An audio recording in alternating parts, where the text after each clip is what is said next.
even though we don't know who the new president is yet, but we do know that Tuesday's election results will have a huge impact on the future of both parties. So joining us now is former presidential candidate, Senator Amy Klobuchar. Hey, welcome back. Welcome back. It's great to be on. It's great to have you. Now, Joe Biden seems to be ahead right now, but we're waiting for Arizona, Nevada, Georgia, North Carolina, and Pennsylvania to report their election totals. There are so many ballots left to be counted, and we will count them.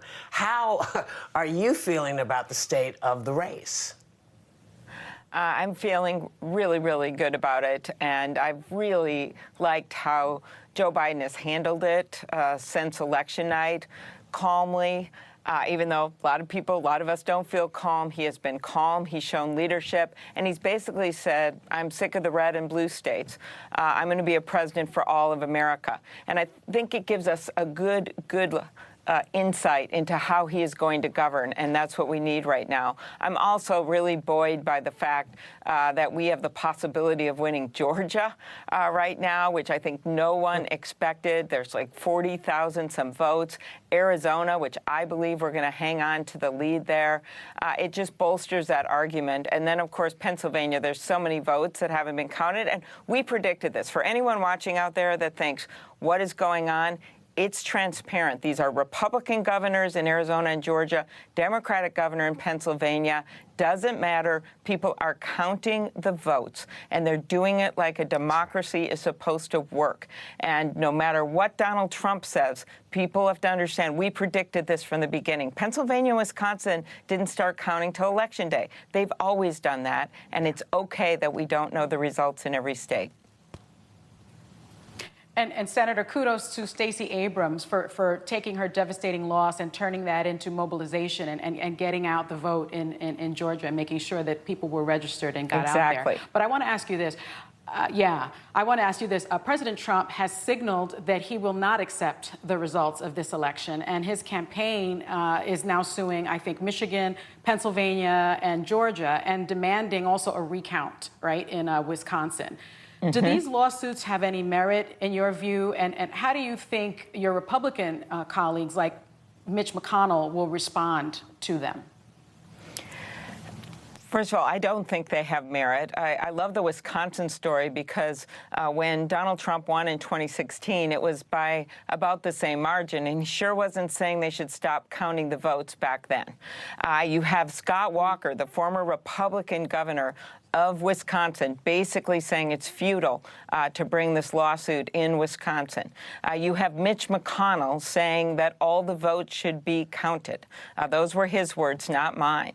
So, of course, the president is having Rudy Giuliani hang out ominously outside of Philadelphia counting places, and they've sent protesters to Arizona. I don't think we should be surprised, but I think what we should be so grateful for is that we have the highest voter turnout, that Joe Biden and Kamala Harris are on their way to having the highest number of votes ever in the history of America in the middle of a pandemic for a presidential ticket.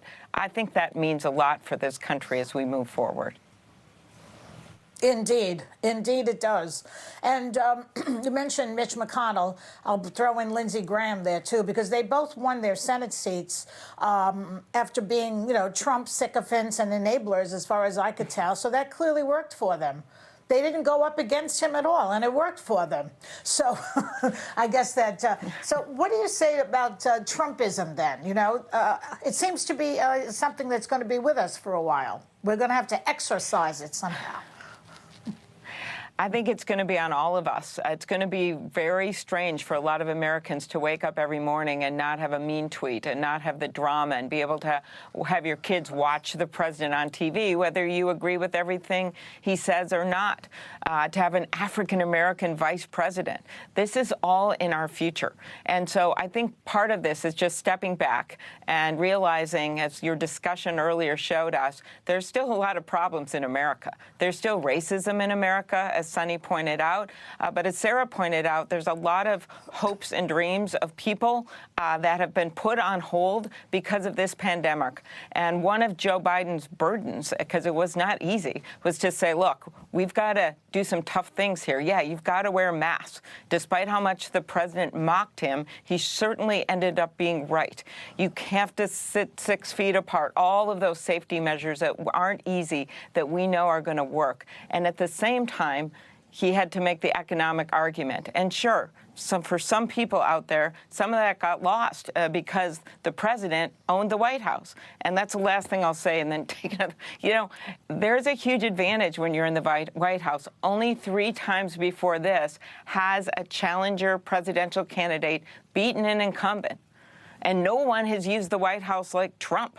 I mean, remember during the convention, I said, get off our lawn, okay? Yeah. He literally used the White House as a prop throughout this convention. And the fact that we are doing so well and on the cusp of winning the White House through all of this, I still think you have to take a moment and say, yes, thank God, but also say this was a team effort and we have to spend a few minutes celebrating before we go on to all of the challenges ahead.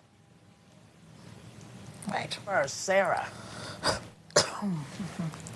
I am not able to hear you right now, Senator, but I want to ask you my question. Polling made many Democrats think that Trump was losing support, but he was actually able to grow his base with every demographic except white men, which means his numbers with Black and Latino voters went up. Now, some believe that just like in 2016, Democrats don't have a great understanding of who these Trump supporters are and the issues they really care about.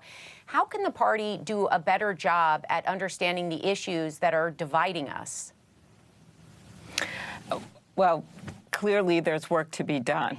We were just talking about Florida and what happened in Miami with those voters, even though in Arizona we saw, Joe Biden wouldn't be winning right now if it wasn't for Hispanic voters. But clearly more has to be done. I would focus a lot on economics, Sarah. Small businesses, 800 have been lost a day since the pandemic began. The fact that people still are having trouble paying back their student loans, all those issues we had before the pandemic are still there. In fact, it's put a big magnifying glass on them.